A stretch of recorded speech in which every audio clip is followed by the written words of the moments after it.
actually the power sector. So power sector, we are in a unique position.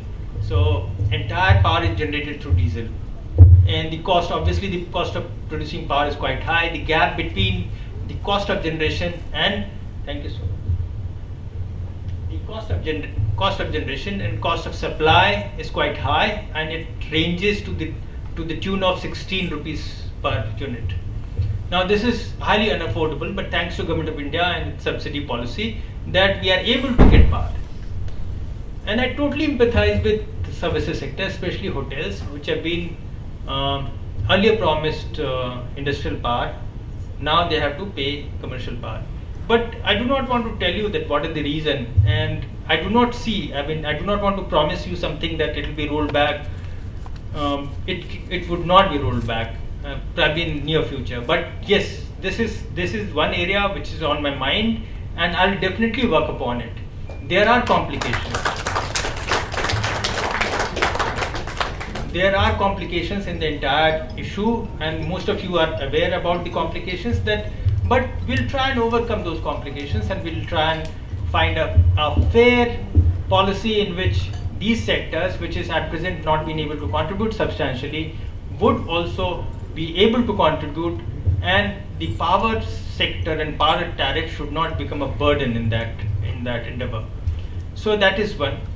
Power sector, again, that is about Genco, and then the immediate issue which will be pointed out, that what will happen to the 50 megawatt power plant which NTPC was to construct. I was told that there are three parts of it. NTPC is already floated tender, and they have already received the bids, and they are evaluating the bids. That is some 15 days back. So we hope that they have found some selected one bidder, and very soon we'll see the construction starting. But as they are saying that there will be some lead time between construction and the finalization of bid, so let's see. Next time around, I'm proposing to have a meeting with the Power Ministry officials, especially NTPC. Also, this is the sector which, to my mind, requires a complete overhaul. The present dispensation somehow is not able to manage the entire power infrastructure itself. Though they have been somehow managing to provide power, though it's not a quality power, there's lots of fluctuation, and at times there is a gap in the production itself. But what we require is a very, very sound system, especially when there are 2-3 modes of power generation have merged together. Now you have 20 megawatt plant which is already solar based, and you have substantial 36-37 megawatt plant which is generated through diesel gensets. Now, as you know, that there is no battery capacity which has been installed, and so the power predictability, especially the frequency predictability, becomes extremely haphazard. So it's a unique situation. You have extra generation, rise in frequency, so there is a power trip.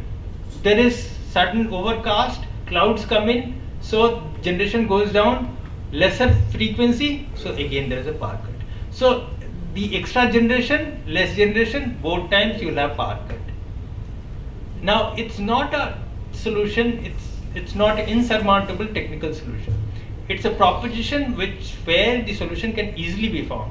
Unfortunately, we have not been able to find that, and I'm in touch with all these experts in power. I'm talking to them that somehow, first time I'm seeing that even the extra generation where the frequency goes up, then also we get power cuts. At least some solution can be found.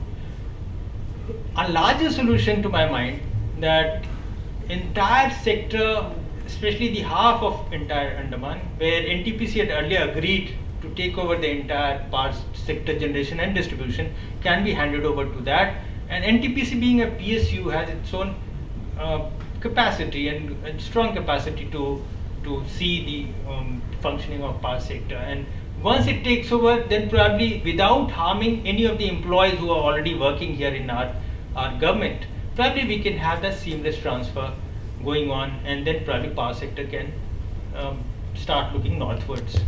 So that is second. Book your all domestic and international flight tickets online with Andaman Blue Bay Holidays, Andaman's first flight ticket online booking website. Log on to www.andamanbluebay.in. For group tickets, call or WhatsApp us at 993321 5764.